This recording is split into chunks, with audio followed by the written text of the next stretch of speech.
అందరికీ నమస్కారం. పోయిన భాగంలో మనం లలితా త్రిశతి నామాలలోని 46వ నామం యొక్క అర్థాన్ని తెలుసుకున్నాం. ఈ భాగంలో 47వ నామం యొక్క అర్థాన్ని తెలుసుకుందాం. అస్మద్గురు దివ్య చరణారవిందాభ్యాం నమో నమః. అశేషజనమోహినీం అరుణమాల్యభూషాంబరాం జపాకుసుమభాసురాం జపవిధౌ స్మరేదంబికాం. శివాయ గురవే నమః. శ్రీ గురు పదాంభుజములకు సభక్తికమైన ప్రణామాంజలి సమర్పణతో లలితా త్రిశతి నామ సంఖ్య 47. ఓం ఈశిత్వద్యాష్టసిద్ధిదాయై నమః. ఓం ఈశిత్వద్యాష్టసిద్ధిదా. ఇది 8 అక్షరముల నామము. ఈ నామంతో మనము అమ్మవారికి సభక్తికముగా నమస్కరించుచున్నప్పుడు ఈశిత్వద్యాష్టసిద్ధిదాయై నమః అని పలుకవలెను. ఈశిత్వద్యాష్టసిద్ధిదా ఈశాంత్యాది అష్టసిద్ధులను ఒసగునది అని భావము. ఈశిత్వము మొదలైన అనిమాది సిద్ధులను ఈశిత్యాది అష్టసిద్ధులు అనబడును.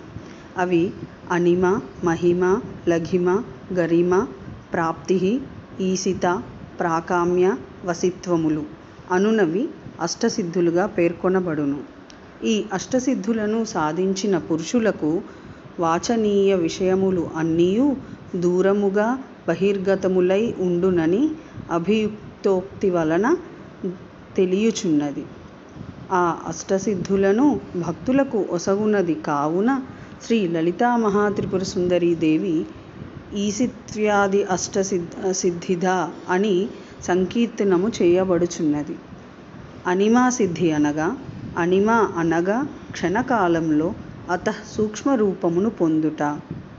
మహిమ అనగా విశాలమైన ఉన్నతమైన రూపమును ధరించుట. లఘిమ అనగా మిక్కిలి భారరహిత్యమును పొందుట. గరిమ అనగా అతి భారవంతమగుట. జఠరములైన పర్వతాదుల వలె భారమగుట వలన ఎంత బలాఢ్యుడికైనను కదిలింపశక్యము కాకుండునని భావము.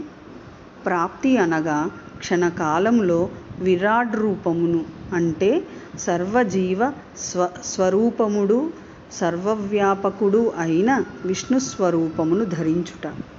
ఈశిత్వ అనగా హస్తములో చంద్రమండల సూర్యమండలాదులను స్పృశించుట లేక ఇంద్రియాది దేవతలను సైతము కార్యప్రవృత్తుల యందు ప్రేరేపించుట.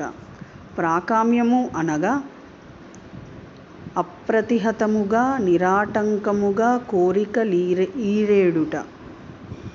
వాంఛితార్థముల ప్రాప్తి అని భావము. వసిత్వము అనగా సర్వలోకములను వశము చేసుకొనగలుగ సామర్థ్యము కలిగి ఉండుట. ఈ అష్టసిద్ధుల యందు సమస్త కాలములు దూరాపాంతములగును.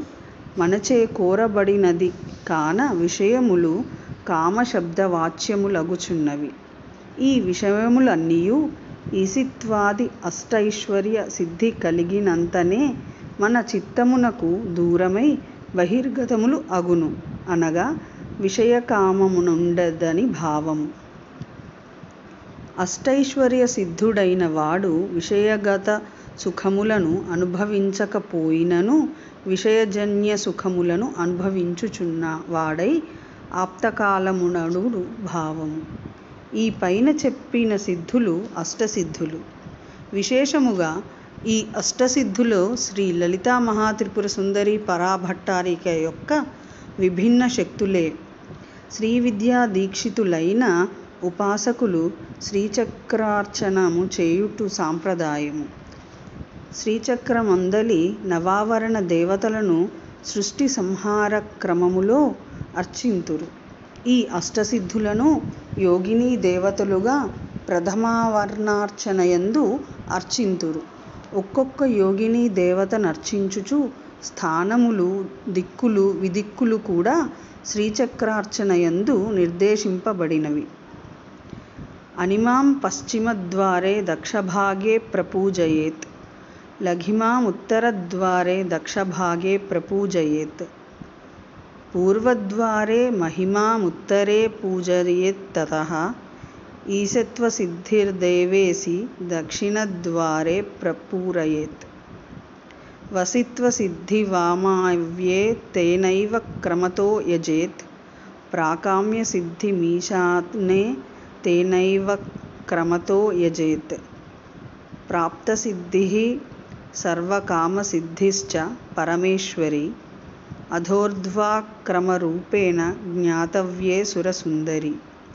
ఈ తంత్రశాస్త్ర వచనానుసారము ఈ అష్టసిద్ధులు పరమేశ్వరి కంటే భిన్న స్వరూపములు గల యోగినీ దేవతలుగా తెలియవలెను.